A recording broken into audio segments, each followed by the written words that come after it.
पूरा बिहार। और आज आपके छपरा में इसलिए आया हुआ था क्योंकि यहाँ पर जो है हमारे कार्यकर्ताओं के बेटों की हत्याएं हुई हैं। यहीं पर सदी के दलित समाज के लड़का को आधी रात में मर्डर कर दिया जाता है और सोचिए वो थाना प्रभारी एफआईआर तक नहीं लेते हैं, 2 दिन के बाद एफआईआर करते हैं और उसके बाद में अभी तक उस पर किसी प्रकार के कार्रवाई नहीं हुआ।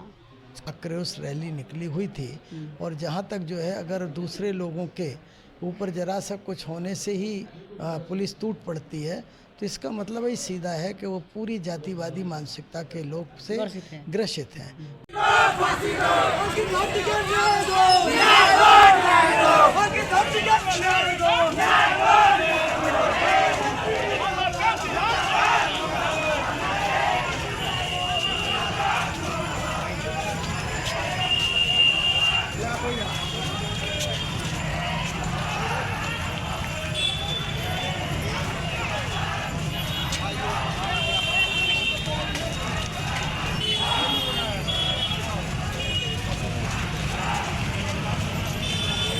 सरकार के मंत्री लोग, विधायक लोग अगर आएंगे तो सरकार ही जुर्म जाति करवा रही है या हो रहा है तो उनके विधायक और उसके मंत्रियों का असर क्या पड़ने वाला है। कोई ने भी अधिक पुलिस अधिकारियों ने और बाकी जो अत्याचारी लोग हैं निश्चित रूप से उनको सजा दिलाने का काम बहुजन समाज पार्टी करेगी। बिहार में दलित वंचित समाज के लोगों के ऊपर अत्याचार हो रहा है तो उसके विरोध में बहुजन समाज पार्टी के लोग और केंद्रीय प्रभारी महासचिव अध्यक्ष साहब आज पूरा सारण जिला के चप्पा चप्पा जाम कर दिए थे, नीला नीला कर दिए थे। तब केंद्रीय प्रभारी नर्मदा प्रसाद अहिरवार जी हमारे साथ में जुड़े हुए थे। तमाम सबसे पहले आपका स्वागत है सर। जी धन्यवाद आपका, आपके चैनल का। और मैं नर्मदा प्रसाद अहिरवार बहुजन समाज पार्टी का केंद्रीय स्टेट कोऑर्डिनेटर हूँ और आज आपके छपरा में इसलिए आया हुआ था क्योंकि यहाँ पर जो है हमारे कार्यकर्ताओं के बेटों की हत्याएं हुई हैं।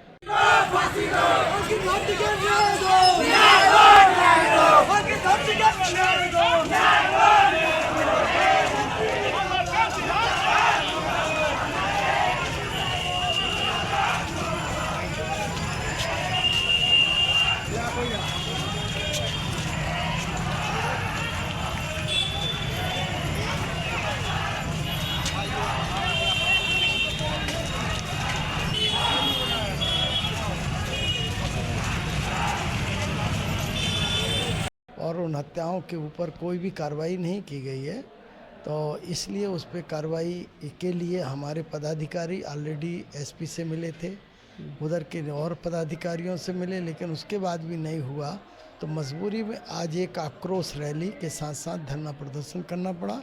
और वो आक्रोश रैली और धरना प्रदर्शन के बाद में तो डीएम को जो है ज्ञापन भी देने का काम किया गया है। सर हम घटनाओं को ऊपर थोड़ा सा लेकर चलते हैं। वहीं कोहरगर के घटना आया था, यहाँ पर मर्डर हुआ है। उसी कोहरगर के घटना है कि जहाँ पर जो अहिर समाज के लोग और राजपूत समाज के लोगों ने आरोप लगाया था पहले कि झंडा लोगों ने उतार के जला के पेशाब करके जला दिया है। तो उस पर 5 प्रशासन के थाना प्रशासन के लोग वहाँ पर आ गए थे। हालांकि वो घटना बिल्कुल फर्जी था, उसमें अरेस्टिंग भी हुआ, लेकिन वहीं पर सदी के दलित समाज के लड़का को आधी रात में मर्डर कर दिया जाता है और सोचिए वो थाना प्रभारी एफआईआर तक नहीं लेते हैं, 2 दिन के बाद एफआईआर करते हैं और उसके बाद में अभी तक उस पर किसी प्रकार के कार्रवाई नहीं हुआ।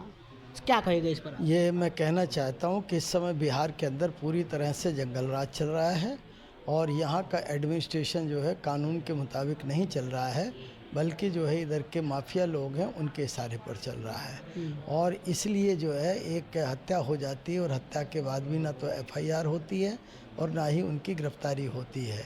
और आज तक जैसा आपने बताया कि गिरफ्तारी नहीं हुई है तो इस सरकार के लिए ये बहुत ही निंदनीय घटना है। साथ ही इस छपरा के पुलिस अधीक्षक के लिए भी एक निंदनीय है कि उसके इलाके में, उसके ज़िले के अंदर जो है उनके थाने का जो है अधिकारी लोग कार्रवाई प्रॉपर नहीं कर रहे हैं और एसपी जो है चुपचाप बैठे हुए हैं। इसलिए जो है उनको जगाने के उद्देश्य से ही आज का ये धरना प्रदर्शन और आक्रोश रैली निकली हुई थी।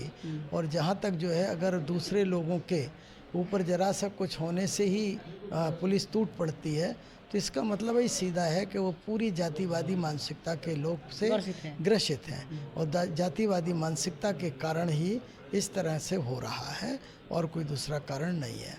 सर न्याय की अपेक्षा तो हम रखते हैं प्रशासन से, लेकिन प्रशासन भी वैसा कहाँ दोहरी, उनका दोहरी नीति चल रहा है। अमलौर में वैसा ही हुआ, वहाँ पर तो जनक राम भी आए थे, मंत्री जी भी आए थे, लोगों को बोले थे कि हम न्याय दिलाएंगे, कुछ न्याय नहीं मिला। दिघवारा में किस प्रकार से महिलाओं को प्राइवेट पार्ट पर प्रशासन के लोग मारा है, कहाँ न्याय मिल रहा है सर? देखो, मैं आपसे कहना चाहता हूँ, जिस सरकार के मंत्री लोग, विधायक लोग अगर आएंगे तो सरकार ही जुर्म ज्यादती करवा रही है या हो रहा है, तो उनके विधायक और उसके मंत्रियों का असर क्या पड़ने वाला है? कोई असर पड़ने वाला नहीं है। इसलिए जो है ये ज़रूरी है। और आज जो है अगर महिलाओं के साथ में जो अत्याचार हुआ है और पुलिस प्रशासन ने किया है, तो उसी के खिलाफ तो आज आवाज़ उठाई गई है। और इसके बाद भी अगर ये इधर कुछ नहीं होता है तो निश्चित रूप से एक बड़ा आंदोलन करने की तैयारी की जाएगी। और ये जितने भी अधिक पुलिस अधिकारियों ने और बाकी जो अत्याचारी लोग हैं, निश्चित रूप से उनको सज़ा दिलाने का काम बहुजन समाज पार्टी करेगी। समाज को मैं यही आह्वान करना चाहता हूँ कि सभी लोग जो है सिर्फ बहुजन समाज पार्टी से जुड़ें, नीला झंडा हाथी निशान से जुड़ें। माननीय बहन कुमारी मायावती जी ने उत्तर प्रदेश के अंदर जिस किस्म से गुंडा राज को ख़त्म किया था, 1,45,000 गुंडों को जेल में डाला था और जिससे आम जनता अमन चैन में हुई थी, उसी किस्म की व्यवस्था इस बिहार में लाने के लिए संगठन में सब लोग आएँ। संगठन जो बन रहा है उस संगठन में शरीक हों और उसके साथ साथ जो है अपनी ताकत बनाने का काम करें, अपने पैरों पर खड़े होकर अपना राजपाट लाने का काम करें। मैं लोगों को ये संदेश देना चाहता हूँ। बहुत बहुत धन्यवाद। तो देख सकते हैं अभी हमारे साथ में केंद्रीय प्रभारी नर्मदा प्रसाद अहिरवार जी हमारे साथ में जुड़े हुए थे। तमाम ऐसे मुद्दे बात कर रखे हैं कि जैसे दलित समाज के ऊपर ही क्यों ऐसा शोषण अत्याचार हो रहा है। तो पूरा बातचीत कैसा लगा कमेंट करके प्रतिक्रिया बताइए। मिलते हैं ऐसे खबरों के साथ में, तब तक लिए नमस्कार।